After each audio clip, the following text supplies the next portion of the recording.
have to introduce today my wonderful guest.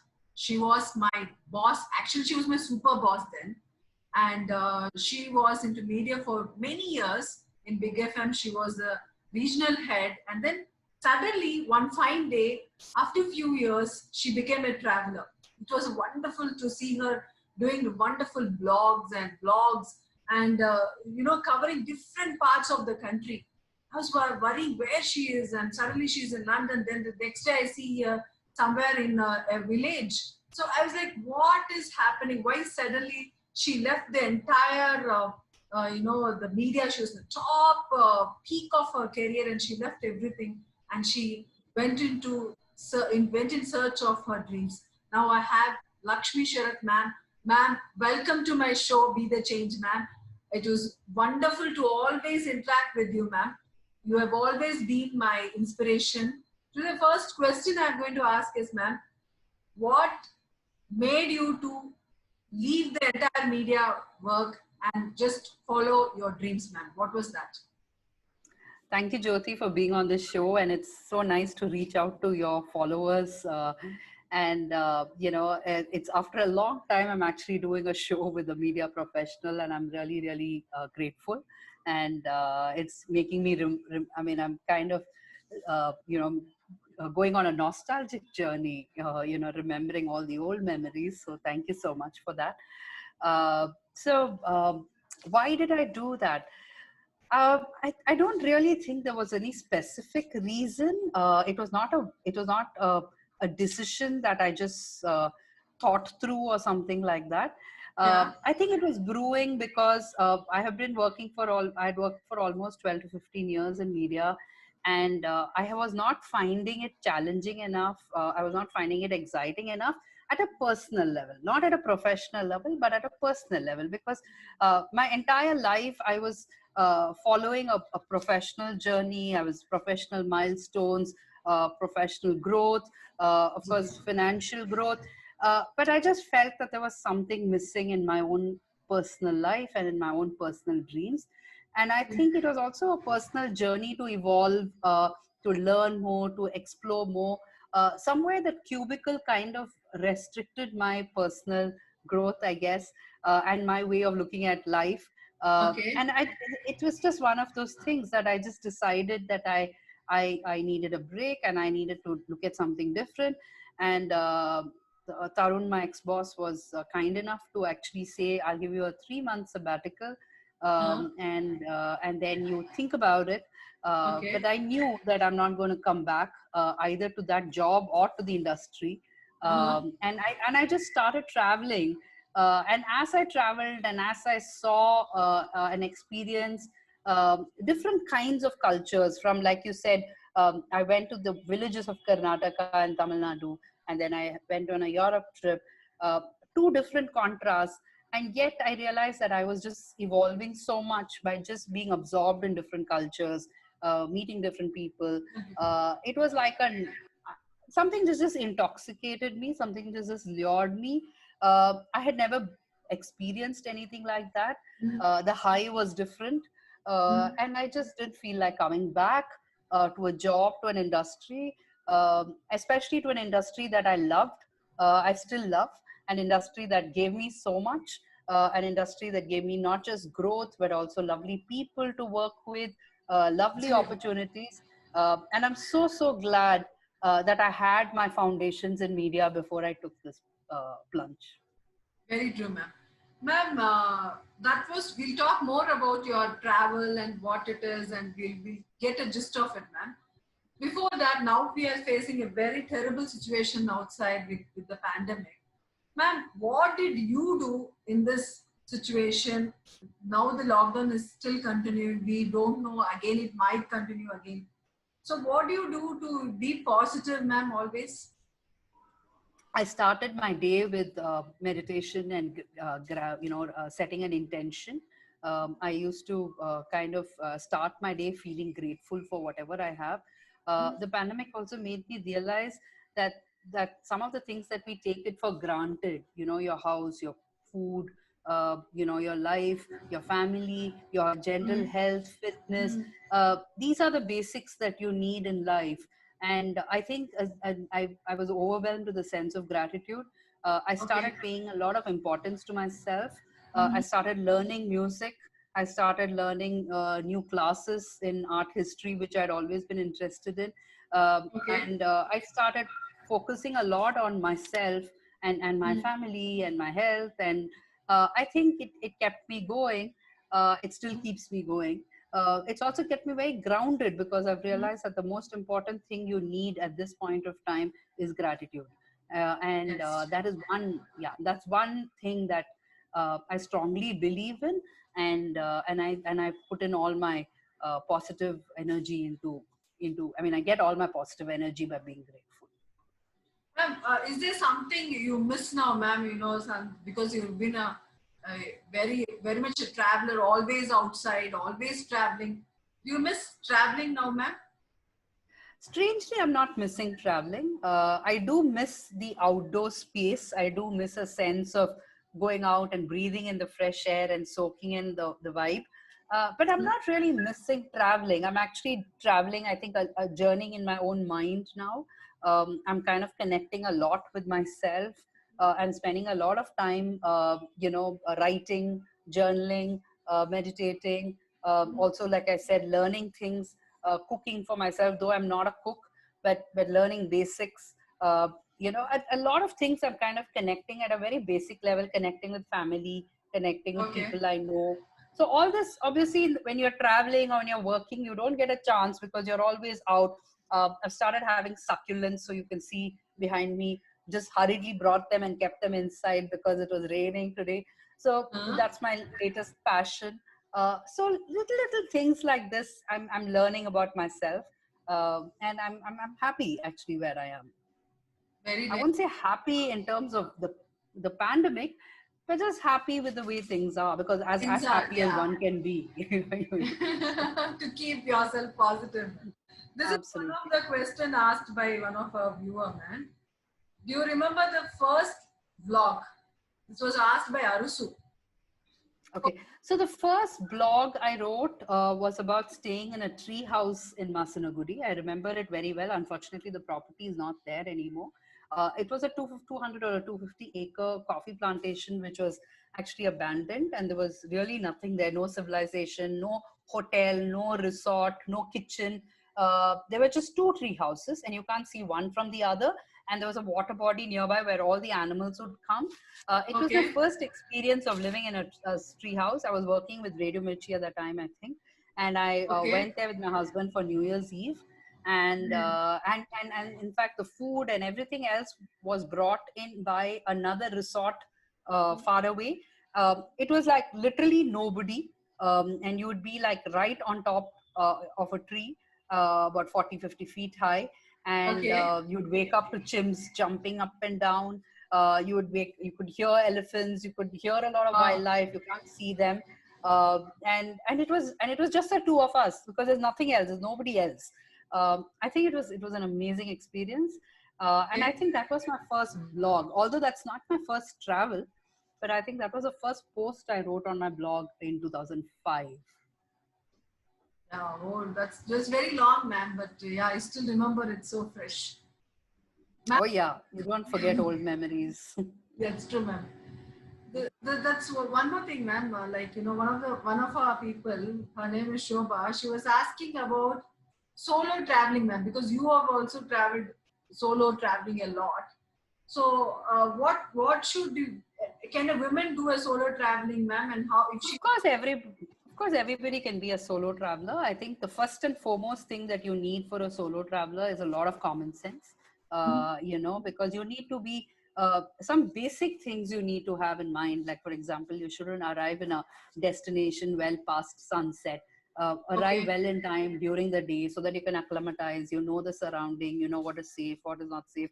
Mhm. Also, look out for trust your instincts. Because Okay. you will know that, if a place feels safe or doesn't feel safe. Okay. You will get a sense of what you can do and what you shouldn't do in a destination. Most important, you should blend in, because a lot of people, most tourists tend to draw in a lot of attention, and they don't try to blend in with the local culture. And that's very important, that you try to move in with the crowd, that people uh, kind of sense that you are respect the local culture, you respect the local people, you're part of the local atmosphere. So even if you're photographing somebody, be polite, don't be intrusive, don't be rude. It's very important to always respect local culture and local people, and then you'll realize that people will immediately welcome you. Use your common sense. Like if you feel that a particular beach, walking in a beach is not safe in the night, or a particular alley doesn't feel comfortable to you, or even a bar, there are certain bars which are safe and some are not safe if you're going there for a late night drink. um, Keep a time for yourself when you know that you would come back. Some people even go and leave depending on the place they're visiting, they kind Okay. of leave their details with the local police station. So Okay. there are, each place has its own norms, and Mm. each place has its own rules. So it's very important that we respect both of them. And like I said, the most important thing, carry always your common sense with you. Very true, ma'am. Ma'am, you have traveled a lot, and have you ever experienced, like I'm saying, since you have traveled, especially solo, when you are traveling solo, have you experienced a very bad, behavior from anybody, or did you experience anything like that, ma'am? Because usually, Fortunately, no, not when I was traveling solo, but once when my husband and I were traveling to Rome, we were almost mugged. And we were just getting out of our local metro train, and I think okay, we were coming from Venice, I think, if I was not wrong, and we just got off the train, and then from there we were going into the metro. We took the metro to the place where we were supposed to stay, the Airbnb, and just as we got off at that particular station, there was a guy who was following me, and I was very tired, so I was walking a little slow. And then we suddenly realized we were only the two of us in the station. There was nobody else around oh us, God, and my husband was a little ahead, and this guy was literally breathing down my neck.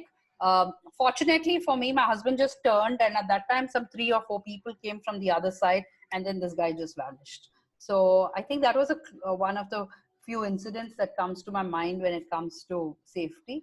But then these situations can happen anywhere. You just have to keep anyway, your wits about you. anyway. And yeah, thankfully, nothing happened. And like I said, my solo travels have been relatively safe. That's what, because you always told that to blend with the crowd, then you don't stand out. And that was Well, wonderful. I mean, to be honest, anything can happen to anybody anywhere, but that shouldn't deter anyone from travel. These Traveling, are that's the tips that reason. one should just keep in mind when you're traveling. You should like I remember when I was in Barcelona and I was traveling alone. I compromised on a lot of nightlife because I know that Barcelona is not the safest place, Place for especially at night. So I would try and get back to my hotel at a certain hour, which is not too late in the night, but at the same time also gave me a sense of feeling the pulse of the city in the night. Had time to have an early dinner, walk around the old town for a while, or and then get back. So there were little things that one also sometimes you get a sense, and there are some places which are very safe and you can just chill and relax, make new friends, and you'll get you, like if you're staying with a family, sometimes they're really kind, sometimes your hotel staff are really nice, and they will recommend which places are good to go. So all that, and you make a lot of friends when you travel solo. So there are a lot of good experiences as well. very true, ma'am. Ma'am, this is from Sahana, ma'am. She's asking us that have you do raking? Have you? I don't know, her English is wrong. So she's basically asking that do you do a lot of research, or do you do a lot of raking work before going to the place? No, actually, I don't do too much Reiki or research. I just get a sense of what the destination has to offer. Obviously, if I'm traveling solo, I'd check with a few bloggers and a few other travelers who've been solo to get an idea of the place. But if I'm going with my husband, or if I'm going, on a work trip, then I just get a feel of what the place has to offer. And then I go there and plan my own itinerary. I never have a fixed itinerary. I only have booked my tickets and my hotels, places to see, things to do, experiences. Everything happens on the fly there. There are times I don't feel like doing anything. I would just sit in a square and watch life pass me by, or in a cafe. Sometimes I would just do one place in a day. I don't particularly have like a list of things and I tick mark. If I feel like doing something, I'll do it. If I don't feel like doing something, I don't do it. I look for a lot of stories when I travel. So I look for more interesting stories that I can come and write, because of course there are certain interests. Like I'm always interested in heritage, I'm interested in culture, I'm interested in quirky stuff. So sometimes, you know, natural what do you say, natural attractions. But like I said, a lot of things just happens on the go. Like you know, sometimes you don't really plan. You're going somewhere, you see a board, and you just take a detour and you go there. So it's like that. Ma'am, when you're traveling, do you carry any specific things that you always carry? It's a must for a traveler. It's something like that. You do that, ma'am? Well, I carry my phone and a camera always with me. I carry my journal, which is very, very important, in my opinion. Then, of course, I always carry my medicines, because you will never get those medicines anywhere. So I'm a little practical. Carry your shoes, carry a jacket. For me, I always wear it, because especially if I'm going overseas, I never know when it's going to rain, when it's going to be cold. So I carry a jacket always with me. I also carry, you know, uh, I don't carry too many gadgets. I Okay. carry basics. There are times I've not even carried. Off late, I don't even carry my laptops with me. But I sometimes carry a couple of phones, because in case one phone dies, I have One goes another. and then yeah, yeah. Or yeah, and power bank and stuff like that. But yeah, I carry my journal with me, because I'm more a person who does a lot of writing, jotting down points. So I always carry a pen and my um, you know, and Always. and I always send postcards to myself wherever I travel. So it's like a memory that's like a tradition that I do. Wow. Uh, Wow, yeah, interesting. there are little, yeah, so there are little things like that. Yeah. Ma'am, you were talking about journals. You're doing blogs, and when are you going to release any book, ma'am? Are you going to? Is that in your mind anywhere? Maybe at some point of time, I don't know, I don't plan these things. I would love to write a book. I'd love to I need to find a good story first, more fascinating stories that I can share. But hopefully, maybe this lockdown will have a lot of surprises for us, this whole COVID. Maybe there are some good things that will happen despite all the negativity around us. Never know, but I would love to write a book sometime. We are waiting, ma'am. Especially I'm waiting because the kind of pictures you posted, all this can group together, come into a book along with your writing and blogging. Super fun, ma'am. You must have had a family support, ma'am. Otherwise, you couldn't leave a wonderful job and go for travel as your main thing. What kind of a support did you get from your family, ma'am? Especially from your husband and your parents. How was it? Oh, my husband's very chilled out. He believes in live and let live. So thankfully, he didn't have any issue with me traveling or quitting my job. And he was like, finally, okay, you quit. So with and because I was always cribbing that I want to do something else, and I didn't know what I wanted to do, and I would keep telling. So he Yeah, was. I mean, and then it's also a journey. It's not like you immediately quit and you start traveling and then that becomes a career, because it's like something that just evolves on its own and forms a pattern that you don't really realize. That's why I keep saying traveling for me is a way of life, and it's not just like one journey and do the yeah, journey. correct. And I think my mom was a little disappointed. She's someone who has very strongly instilled the need to be financially independent in me. In fact, I get my streak of independence and financial independence both from my parents. And Huh? so she was a little disappointed, and she was like, what is this? You threw a career, and not because it's not just a job I let go, right? Because I let go of a career, and Okay. so she was a little upset on that. Uh-huh. But she knows that I'm doing what I like, and she's kind of okay. I mean, she's like, okay, if you know what you know what you want to do, so go ahead and do it, kind of a thing. But fortunately for me, my family, whether it's my in-laws or my parents, have always supported me. They're not the kind who would come and tell me don't do this or do that, or they would never contradict, they would never oppose. They would, even when I was studying, even when I was working, even when I was doing my when I was in college, I used to work in a neighborhood newspaper which we set up, a couple of us. uh, so I mean, I don't, fortunately, I don't think I had any time anyone, of course, I'd get angry if I didn't turn up at a certain hour from work, or if I just randomly just said, okay, I'm traveling tomorrow. So they were like, Okay. can you like give us notice like a few days in advance, that kind of a stuff. But otherwise, I think we were pretty okay. Nobody said anything, nobody had any issues. And as long as I don't bother them, I think they're fine. That's fine. That's always with the women, ma'am. Ma'am, tell me something about your travel memories, ma'am. Do you remember any memories or any stories, interesting stories when you traveled of the local people which you want to share to us? Oh, there's a lot of crazy stories. I've met a lot of, for me, people make places. So I like to meet a lot of artisans, and I like to meet a lot of weavers, and I like to meet a lot of craftsmen, singers, but I also meet a lot of quirky people. So like I met this man called Velu in Valparai who said he has Okay. seen God. He even defined Okay. how God looked. And he said he came, what clothes he was wearing, how he looked, what you talked with him. Wow. And he's very articulate, Velu. He knows how to also, he's big drama king he is. So he knows how to, how to kind of attract attention by saying the right things, and doing the right style of narration. But so much so that Velu still comes there, and that place is called Seen God, because he has seen God, right?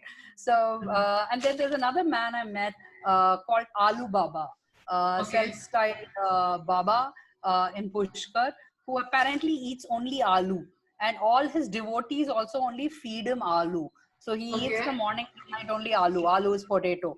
Uh, so, so his name is Alu Baba, Potato Baba, and he was telling me his story about how he came from Varanasi, and how he landed here, and I said, why aloo? And he said, it's the cheapest thing available, and it's very tasty, and it gives me.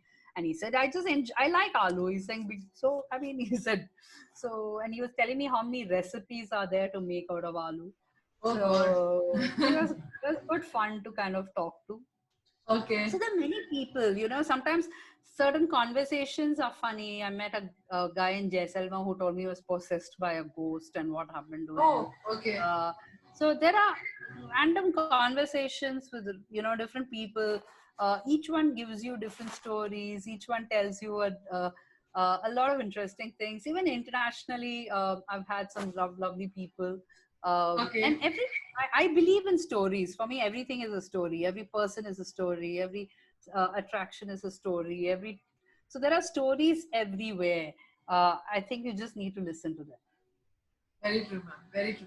Ma'am, you are also a storyteller, ma'am. So tell me something about it, ma'am. What kind of thing you are doing now in terms of storytelling? So this is just what I said, Yeah.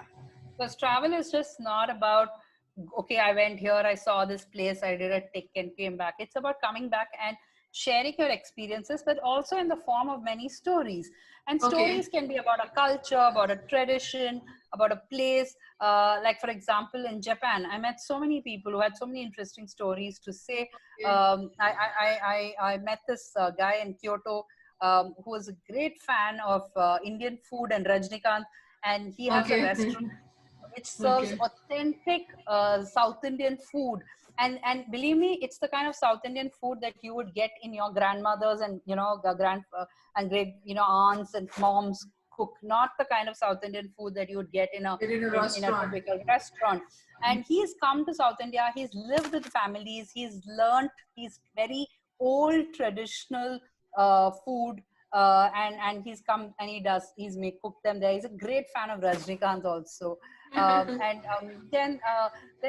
and the Japanese are also have very interesting customs. So it's nice to kind of speak to them, and each of their philosophy, the way they treat people, and not just Japan. I mean, I was in Vietnam and Laos recently. In Vietnam, I met this little girl. I went to this place which is called the Temple of Literature, which is Okay. actually a Confucius, a temple dedicated to Confucius in Okay. Hanoi, the capital. And it's a Mm-hmm. very, very old place. It's actually the first ever university of Vietnam. And it was Okay. actually the royals used to study there. So there was Okay. this little cute girl who was holding a little note and she was taking a photograph. There was a lot of masks behind. So then I asked the mother permission to take a picture, and then I asked the mother what the story behind it is, and she Uh-huh. told me that in the olden days, since this was a university, a lot of after the royalty studied, a lot of also the people started studying. So a lot of their parents were not literate, so they Okay. would ask the calligraphers or the masters who are also calligraphers to give Okay. them like words. Okay. Each one is a word, and they would hang it on their door. So these words Okay. would be success, that kind of word, so that the kids would do well in their exams. And then this became a Wow. tradition during the Vietnamese New Year. So Very people nice. would go and start asking for words so that they could put it on their door. So they start the new year on a positive note. Could be energy, happy, success, luck, all of that. Oh, And so I found that very cute. And in fact, I was thinking if it was co-ed today, what kind of word would you pick up? I mean, I think we'd all pick up words like health, gratitude, peace. You know. ha. So, so I think this is a story. It's a very small little tradition, but there's a Very true. story here. And This is and true. and, and yeah, and these are little things that comes out of your travel when you meet people, you research, you read, you ask questions, and you will realize that there are stories like this everywhere. It's either about a place or a people or a custom or a tradition or a group, and it's fascinating if you ask me. Very true, ma'am. Ma'am, many people have, in a different form, they've asked the same question, ma'am. What is the future of tourism, ma'am? Now that, we can't travel much and all, will we come back to traveling as much as we were doing earlier? And how many Of course, travel won't go anywhere. I mean, it'll be slow. It'll take some time. Even I may not travel for a long time. I don't know how Mhm. long, Mhm. but I will eventually start going. People will start traveling. I think a lot of people will explore their own state, their own city, their own region. There'll be a lot of pilgrimages. There'll be a lot of faith-related trips. There'll be a lot of people who want to go to open spaces because you're so locked down. You're locked in your house all the time, so you don't want to go Yeah, to a beach. You don't want to go to a mountain, and so that it's not crowded and it's safe also with all safe your also. social Very true. Very distancing. true, ma'am. Yeah. I think a lot of people will kind of go do road trips, explore their own backyard. I think people will start. It's a question of time. It'll be slow. Obviously, business travel and essential travel will start earlier, Will but anyway start, ma'am. Yeah. yeah, but the luxury and the people who are looking at travel per se will start, and it's not going to go away anywhere. Priorities may change. A little bit of time will happen, but believe me, the lure of travel is something that you can't sit at home for long. Very true, ma'am. Very true, ma'am. Tell us if somebody has a passion of becoming a traveler. What are the it's enough to be a have if I like traveling, it's just that I can go first become a traveler, or is there what should be the qualities, ma'am, to become a traveler, very good traveler?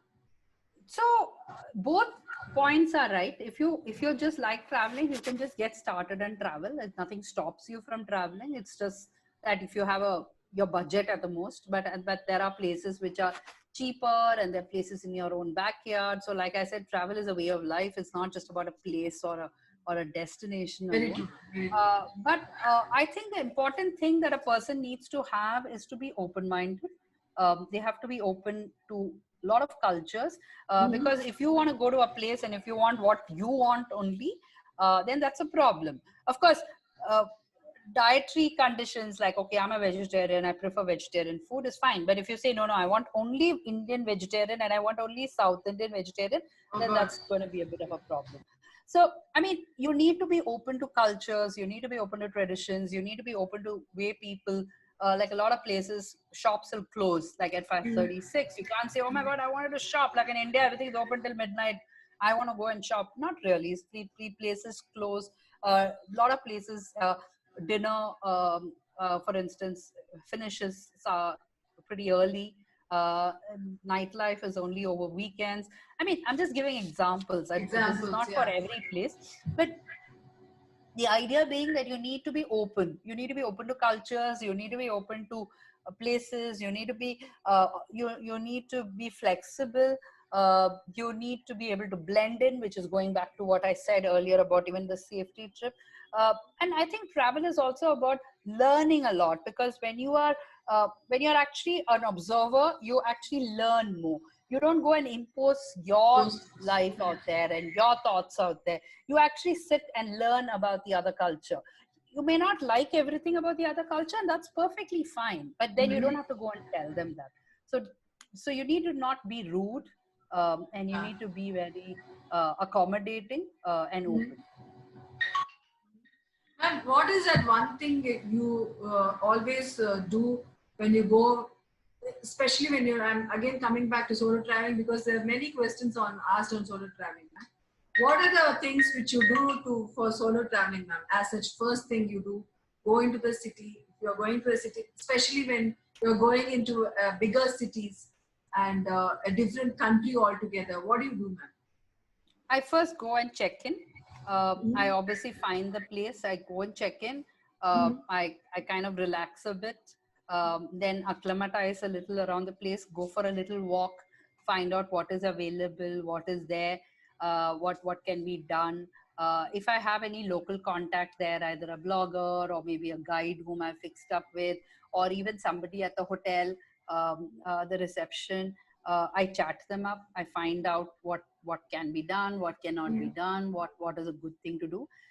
The first day I always take it easy, whether I do a solo travel or a personal travel or a family trip or anything, unless it's a work trip where somebody else is organizing it. First day is for me always the day when I take things easy. It's more a day for me to acquaint, to kind of acclimatize, to kind of check out the place. And like I said, I would have had a fair idea what needs to be done. So Okay. I kind of make a sense of what I can do. So suppose if I have just 2 days, 2 days in a destination, then what I need to do. I also look for important landmarks. So, like for example, Okay. I'll go look for where if it's international, I'll go look for where the closest metro station is. If it is, if there are, where are the important sites? If it's Europe, for instance, I'd go look at where the old town is. So there are things where the metro stations, where the main railway station. So kind of get yourself a little oriented to the place. Where are the restaurants? Are there any good vegetarian restaurants? Since I'm a vegetarian, so and I also find out what I can do. So I make a rough plan. Okay, so maybe tomorrow I should do this museum. Maybe I need to check out this palace here.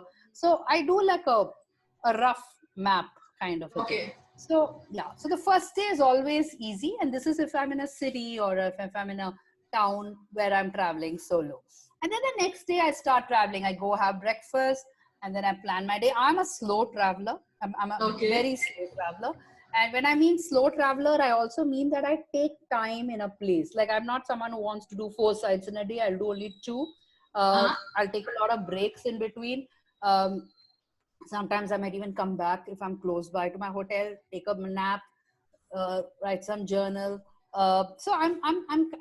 Many times my husband and I, when we To travel enjoy together, we and also, cherish every yeah, moment there. That's what, yeah, yeah, ma'am. absolutely. Yeah, absolutely. So if you look into my blog, I have written a few posts on why travel is not about FOMO. FOMO stands for fear of missing out. So everybody has Okay. this whole thing. Oh, I have this fear of missing out. Oh, I went to Paris, but I didn't do this. Oh, I went to London, but I didn't see the Queen. So there are people who always have a sense of fear of missing out. Travel is not about FOMO. Travel is about what you want to do at your pace, at your time. It's not about others, it's about you. So it's very important that you put yourself as your priority when you travel. One final question, ma'am. which is the place you want to go again and again, ma'am? Which is the place? Uh, this is the most trickiest question ever. I don't think I have one such place. I have many such places. Also, it keeps changing based on the mood, based on the situation, based on where I come from. There are a lot of my favorites. I love going back to Tamil Nadu and explore my thing. I love rustic Karnataka. I love my native place. I love Ladakh in India. I love Goa, of course. Who doesn't like Okay. Goa?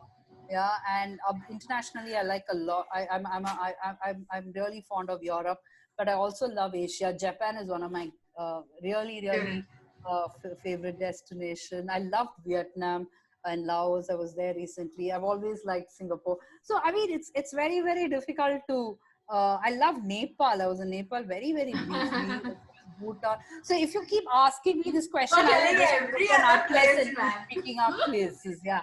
But I want to do certain things. Like I want to go back and do bird watching, for instance. I want to go back Oh, and like spend that. time in the, yeah, I want to go back and spend time in old ruins and monuments. And I like visiting old temples. I like visiting, meeting a lot of people and listening to stories. So, going back and speaking to artisans and, people who, because I always, like I said, people make places for me. So I would like to do more storytelling kind of travel now, where I'm focusing more on stories and people, and even maybe travel through these stories if required, even if you can't physically travel. So and listen to people who tell stories maybe, and that's a different way of travel. So yeah, so I am in a different mode of traveling at this point of time, I would say. We are also looking forward for that, ma'am. It's wonderful having a conversation with you and, also getting an insight of what travel is all about. And I'm really looking forward for in future if your mindset is towards it for a book, ma'am, because it will be a great thing for people like us to just grab your book and see which place to actually go and spend the time and cherish those places. So we are looking forward for it, ma'am. And it's wonderful to have you, ma'am. I'm so obliged and so happy to talk to you, ma'am. Yeah, thank you so much. And sorry about the network issue. And I'm glad we could do it this way. And you're motivating me to write a book now. So maybe Yeah, ma'am. it might just happen, And so fingers crossed. I believe that, things just happen. And of course, I also believe in what they say, that if you want something, the universe will conspire to make it happen. Very true. So Very maybe true. that will happen as well. So let's see what the rest of the year. Hopefully things get better, and stay safe, and thank you so much for Thank you, ma'am. this. Thank you, ma'am. Have a